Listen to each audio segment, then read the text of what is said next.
ইলিশ মাছের কারণে অন্য মাছের উপর যে একটা বৈষম্য সেটাই দূর করা হোক। মাছের উপর বৈষম্য তো সেটি হচ্ছে যে একটিমাত্র ইলিশ মাছের কারণে প্রতি বছর সরকার নির্দিষ্ট যে সীমারেখা আছে প্রায় সময় যে মা ইলিশ রক্ষার জন্য প্রতি বছরও নেই, এই বছরও যে মাছ ধরা বন্ধ থাকে কক্সবাজারে এবং বাংলাদেশের যে প্রত্যন্ত যে পদ্মা, মেঘনা, যমুনা, বিশেষ করে বঙ্গোপসাগর এবং বাংলাদেশের প্রতিটি বিশেষ করে জেলা প্রান্তে। তো সেই ইলিশ মাছের কারণে আর অন্য কোনো মাছ নয়, সেই একটিমাত্র ইলিশ মাছের কারণে মাছ ধরা বন্ধ থাকে জেলে সম্প্রদায়ের জন্য। সেটা বাংলাদেশের যে অর্থনৈতিক যে চালিকা শক্তি মাছ উৎপাদন এবং রপ্তানির জন্য একটি বিশেষ হুমকি আমি মনে করি শুধু একটি মাছের কারণে। তো আমি বলবো আসলে এই মাছটি রক্ষার জন্য, এটি আমাদের জাতীয় ইলিশ মাছ, সেই মাছ রক্ষার জন্য সরকার নির্দিষ্ট এই সীমারেখাটা করা হয়।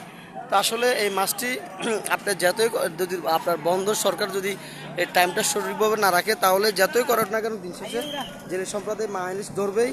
এটা এই জন্য যে মা ইলিশ রক্ষার জন্য সরকার বদ্ধপরিকর এবং মা ইলিশ সুরক্ষার জন্য এবং প্রতি বছরও নেই, এই বছরও 22 দিন বন্ধ থাকার পরে আজকে 2 দিন হচ্ছে যে বঙ্গোপসাগরের উত্তাল সমুদ্রের যে মাছের ব্যবসায়ীরা তারা পাড়ি দিয়েছে।